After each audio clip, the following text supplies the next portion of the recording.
My name's Monica, and I don't remember a time when my parents weren't fighting.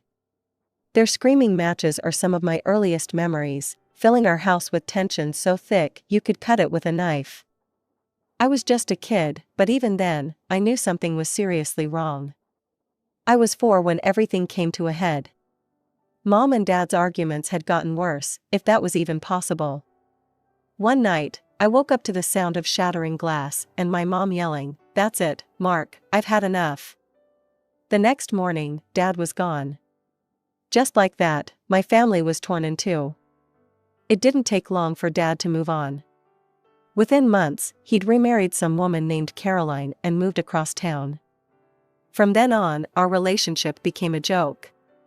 He'd call on holidays, his voice distant and awkward like he was talking to a stranger, not his own kid. The rest of the year, the only sign I had of father was the monthly alimony check he sent to Mom. Mom, for her part, was a mess. Linda Thompson, once the picture of a happy housewife, now a single mother, struggling to keep it together. She threw herself into her work as a real estate agent, but it was obvious she was floundering. I was 7 when Mom started getting weird. She'd always been a bit impulsive, but this was different. One day, she came home with a bunch of books and DVDs about day trading. "This is it, Monica," she said, her eyes shining with a manic gleam that scared me a little. "We're going to be rich." For weeks, she was glued to her computer, muttering about stocks and trades. She'd forget to pick me up from school, or to make dinner. When I'd ask her to play with me, she'd wave me off. "Not now, sweetie. Mommy's working on our future." But our future wasn't looking too bright. I learned to fend for myself pretty quick. By 8, I could make my own meals, even if it was just a peanut butter sandwich, do my own laundry, and get myself ready for school. Mom was too caught up in her get-rich-quick schemes to notice. Things came to a head when I was 9. Mom burst into my room one day, her eyes wild with excitement. "I'm going on a trip to Bali. I've found someone who can help us, sweetie. He's going to show me how to unlock my luck chakra. This is going to change everything." I didn't know what a luck chakra was, but I knew it sounded like trouble. And just like that, I was shipped off to Aunt Rachel's, my mom's friend, while Mom chased her latest crazy scheme halfway across the world. For 6 long weeks, I lived with Aunt Rachel while Mom was off on her spiritual journey in Bali. Don't get me wrong, Rachel was great. She really tried to make things normal for me. "Come on, Monica," she'd say with forced cheerfulness every morning. "Time for summer camp." I'd drag myself out of bed, pretending to be excited about another day of crafts and organized fun while my mind was miles away, wondering what the hell Mom was doing on the other side of the world. Weekends with Rachel were better. We'd go to the zoo or the beach, and for a few hours, I could almost forget the mess my life had become. But then I'd catch her looking at me with pity in her eyes, and reality would come crashing back. When Mom finally came back, it was like she was a whole new person. Her eyes were bright, her smile wide, and she couldn't stop talking about positive thinking and manifesting wealth. "Monica, sweetie, our lives are about to change," she said, pulling me into a hug that smelled of incense and something else I couldn't quite place. "I've unlocked my true potential. You'll see." It started small. A lottery ticket here, a scratch card there. Mom would come home giddy with excitement over a $20 win, treating me to pizza and new clothes like we were millionaires. "See, Monica? The universe is rewarding us," she'd say, waving the ticket in the air like it was made of gold. I should have known it was too good to be true. Soon, the small bets weren't enough. That's when the casino trip started. The first time she went, she came home at dawn, reeking of cigarettes and cheap perfume, but grinning from ear to ear. "I won $500, she exclaimed, throwing a wad of cash on the kitchen table. "This is just the beginning, honey. Soon, we'll be living in a mansion." I forced a smile, but my stomach was in knots. Something told me this wasn't going to end well. As the weeks went by, Mom's trips to the casino became more frequent. Sometimes she'd win, coming home in a whirlwind of manic energy, talking a mile a minute about her system and how she'd cracked the code. But more often, she'd slink in quietly, her eyes red and puffy, smelling of booze and defeat. The good days were getting rarer, and the bad days, well, they were getting a lot worse. One weekend, Mom disappeared for 2 whole days. She left me with a stack of frozen dinners and a stern warning. "Remember, Monica, this is our little secret," she said, her eyes hard. "If anyone asks, I'm not feeling well and I'm resting in my room. Got it?" When she finally came home Sunday night, she looked like hell. Her clothes were rumpled, her hair a mess, and she couldn't even look me in the eye. "Mommy just had a bit of bad luck. But don't worry, it'll turn around soon. I can feel it." But it didn't turn around. The trips got longer, the losses bigger. I started dreading the sound of her key in the lock in the early hours of the morning. A quiet entry meant a good night at the tables. A slam meant losses, and those were happening more and more often. Grandma Elizabeth was like a breath of fresh air in the suffocating mess my life had become. She lived in the next state over, but she made a point of visiting every few months. Those visits became my lifeline, a glimpse of normalcy in the chaos. But they were also incredibly stressful. The minute we got word that Grandma was coming, Mom would go into full-on panic mode. "Monica," she'd yell, already pulling out cleaning supplies. "We need to get this place in shape. Your grandmother can't see it like this." And so began the frenzied cleaning sprees. We'd spend days scrubbing, dusting, and hiding evidence of Mom's hobby. Dirty dishes that had been piling up for weeks suddenly vanished. The overflowing ashtrays were emptied, and the lingering smell of stale smoke was masked with air freshener. But the worst part wasn't the cleaning, but the lying. "Now remember," Mom would coach me, her eyes hard and serious, "everything's great. I'm doing well at work, and we're very happy. Got it?" When Grandma Elizabeth would finally arrive, I'd plaster on a fake smile and pretend everything was just peachy. But inside, I was screaming. I wanted so badly to tell her the truth, to beg her to take me away from all this. But I couldn't. I couldn't betray Mom like that. Grandma Elizabeth didn't know that the money she kept sending us, money meant for my care and education, was going straight into the casinos. Mom would cash the checks and be out the door before the ink was dry, chasing that elusive big win that would solve all our problems. As I got older, it became harder to ignore the reality of our situation. There were days when the fridge stood empty, and I'd have to ration my school lunches to make them last through dinner. On my 12th birthday, Grandma Elizabeth made a gesture that would change everything. She came to visit, bringing with her a shiny new smartphone, the kind all the cool kids at school had. "Happy birthday, sweetheart," she said, handing me the gift-wrapped box. "Linda, I've got something for you too. I've opened a college fund for Monica. It's in your name since she's still a minor, but it's for her future. Just promise me you'll use it wisely." Mom nodded, tears in her eyes. "I swear, Elizabeth. I'll never touch that money for anything else. Monica's future means everything to me." As I hugged my grandmother goodbye later that day, I felt a glimmer of hope. Maybe this was the turning point.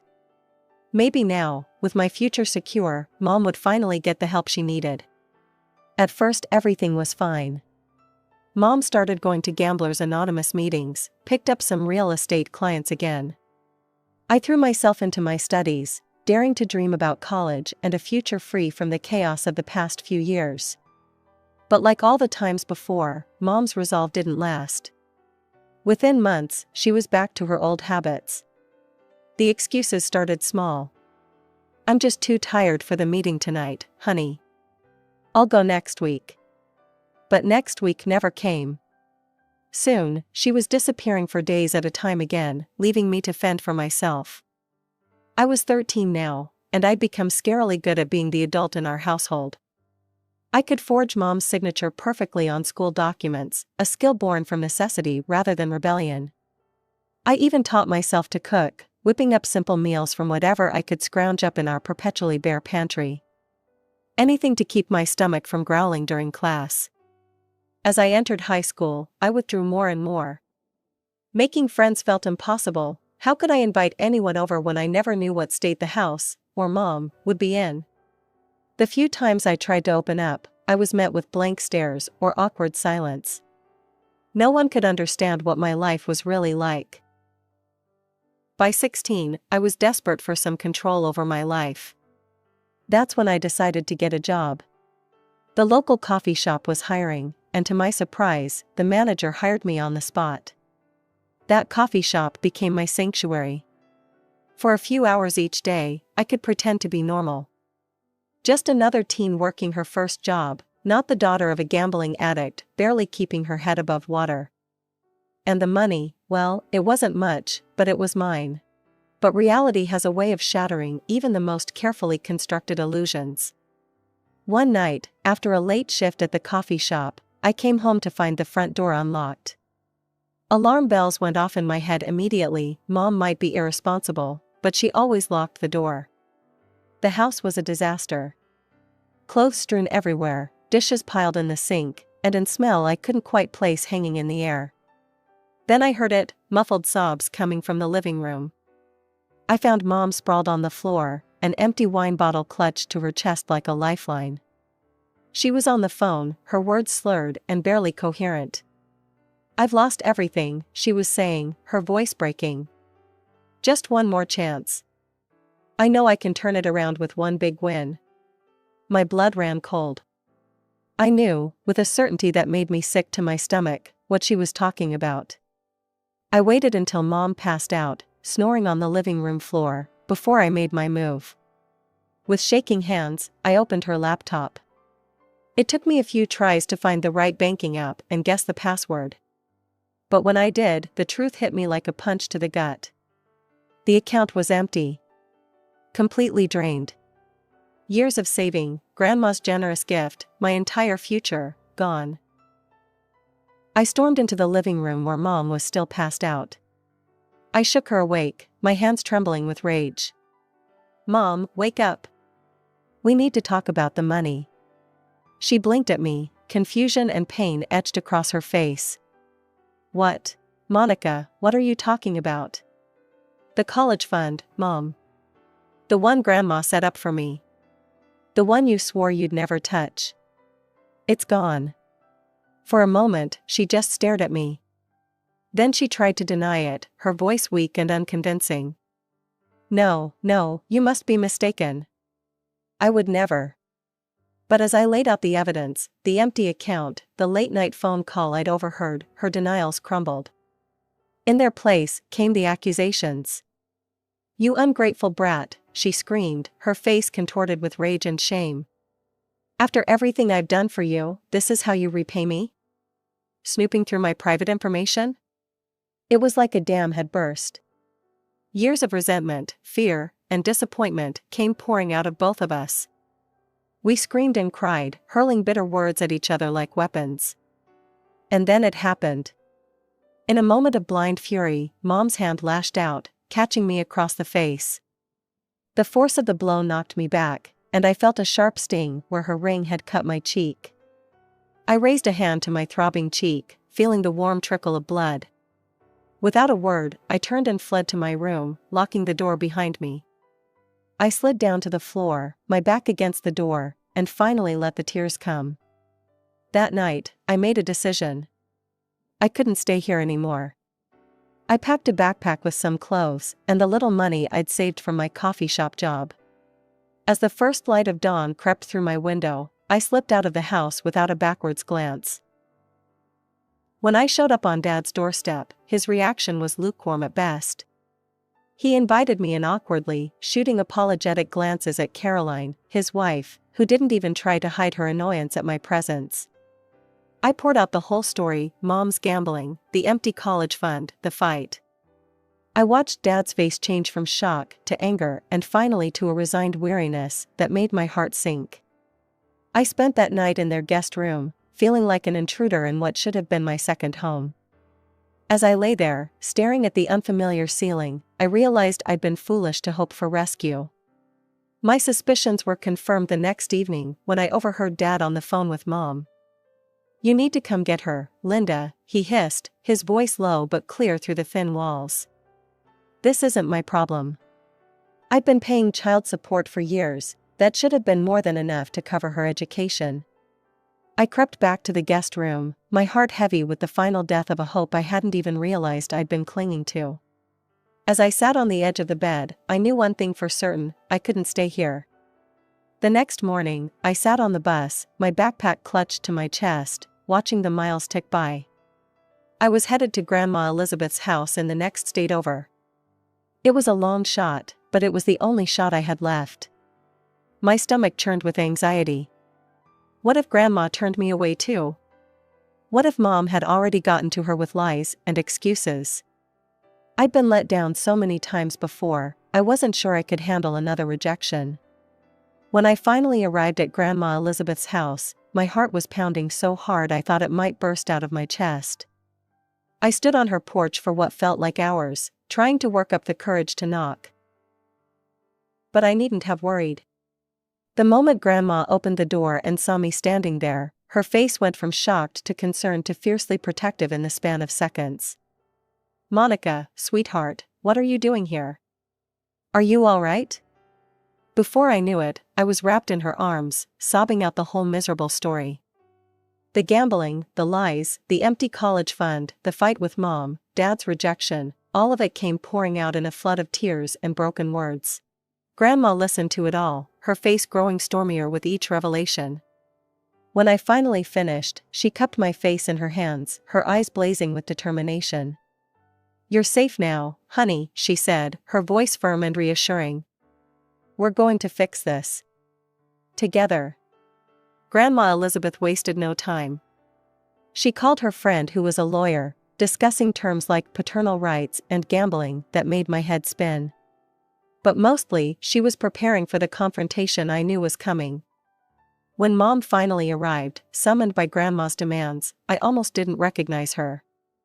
She looked small and defeated, nothing like the towering figure of my childhood. But the moment she opened her mouth, I realized some things hadn't changed at all. "Elizabeth, thank goodness you called," Mom said, her voice dripping with fake concern. "I've been so worried about Monica. She's been acting out, telling wild stories. I just don't know what to do with her anymore. I've tried my best, but she's been so difficult, so ungrateful." But Grandma Elizabeth wasn't buying it.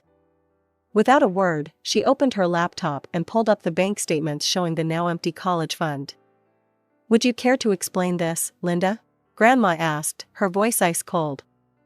The color drained from Mom's face as she stared at the screen. Her mouth opened and closed a few times, but no sound came out. It was like watching a balloon deflate. "I can explain," she finally stammered. "Things have been tough, and I just needed to borrow a little. I was going to pay it back." But her excuses were weak, and she knew it. I could see the panic in her eyes as she realized she wasn't going to be able to lie her way out of this one. And then, in a last desperate attempt to regain control, Mom's face hardened. "You know what? I don't have to explain myself to you. I'm Monica's mother. That money was in my name. I had every right to spend it how I saw fit." Grandma Elizabeth's eyes flashed with a fierce determination I'd never seen before. She leaned forward, her voice low and dangerous. "You're right about one thing, Linda. There's no legal document stating that money was exclusively for Monica's education. It was a trust placed in you, which you betrayed. But let me be clear about what I can do." Mom's smug expression faltered as Grandma continued. "That house you've been living in? The one you've neglected for years? I bought that as an investment property. And I'm selling it. Immediately." Mom's face went pale. "You can't do that. Where will we live?" "We?" Grandma raised an eyebrow. "There is no we, Linda. The proceeds from the sale will go towards Monica's education and setting her up with a small apartment near her chosen college." I felt a surge of hope, quickly followed by fear as I saw Mom's face contort with rage. But Grandma wasn't finished. "Furthermore, I'm suing for custody of Monica." Your gambling addiction, financial abuse, and that little physical altercation you had? All grounds for termination of parental rights. The room fell silent. I held my breath, watching Mom's face as the reality of her situation sank in. For the first time, I saw real fear in her eyes. What followed was a whirlwind of legal activity. Mom, faced with losing everything, fought back hard at first. She hired this slick lawyer who tried to paint me as some troubled teen and Grandma as a meddling old woman. But the evidence against Mom was overwhelming. My teachers came forward, talking about how my grades had slipped, how I'd sometimes come to school looking exhausted or hungry. My manager from the coffee shop testified about my work ethic, how I'd sometimes beg for extra shifts even when I was dead on my feet. With each testimony, I watched Mom shrink a little more in her seat. But the final blow came from an unexpected source. Mom's sponsor from Gamblers Anonymous broke the code of anonymity to testify. She stood up in court and laid it all out: Mom's severe addiction, her repeated relapses, her refusal to truly engage with the program. That was the moment Mom finally broke. As the sponsor spoke, I saw something crumble in Mom's eyes. When she took the stand, gone was the defiant, lying woman I'd known for years. In her place was someone small, broken, and finally, honest. "I have a problem," she admitted, her voice barely above a whisper. "I've hurt my daughter. I've betrayed her trust. I've ruined everything." As I watched my mother break down on the stand, confessing to years of addiction and neglect, I felt a strange mix of emotions. Part of me was relieved to finally hear her admit the truth. Part of me was angry that it had taken this long, that it had to come to this. And part of me, a part one wasn't proud of, felt a grim satisfaction seeing her finally face the consequences of her actions. But mostly, I felt tired. So incredibly, bone-deep tired. As Mom's sobs echoed through the courtroom, I closed my eyes, hoping that somehow, some way, this nightmare was finally coming to an end.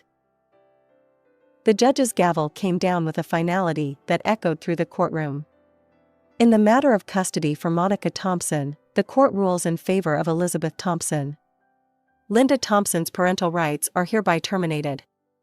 Dad was given a chance to step up, to fight for custody, but he didn't even show up to the hearing. His lawyer simply stated that Mark Thompson would not be contesting Elizabeth's guardianship. Just like that, both my parents had washed their hands of me. True to her word, Grandma Elizabeth sold Mom's house. She combined the proceeds with her own savings to set up a new trust fund for my education. This time it was ironclad: the money could only be used for tuition, books, and other school-related expenses. No one, not even Elizabeth herself, could touch it for anything else. As my high school graduation approached, Grandma and I spent our weekends getting ready for my next big step. She'd bought me a small apartment near the college I'd chosen, and we had fun picking out furniture and decorating it. As we worked, we talked about my plans for the future. I'd decided to major in social work, with a minor in psychology. After everything I'd been through, I wanted to help other kids who were struggling. But even as I settled into my new life, I couldn't shake the conflicting emotions that churned inside me. I was relieved to finally have stability, to know where my next meal was coming from and not have to worry about keeping the lights on. But I also felt guilty. What would happen to Mom now? And as much as I tried to push it down, I was angry. Angry at Mom for her addiction, at Dad for his indifference, at both of them for failing me so completely. Grandma, perceptive as always, noticed my struggle. "Honey," she said gently one day, "I think it might be good for you to talk to someone. A professional, I mean. Someone who can help you process everything that's happened." It wasn't easy. Dredging up old memories, confronting feelings I'd tried so hard to bury, some days I left my sessions feeling wrung out and raw. But slowly, I started to heal. I learned that it was okay to be angry, to be sad, to grieve for the childhood I never had. I learned that my parents' failures weren't my fault, and that I didn't owe them my forgiveness until I was ready to give it, if ever.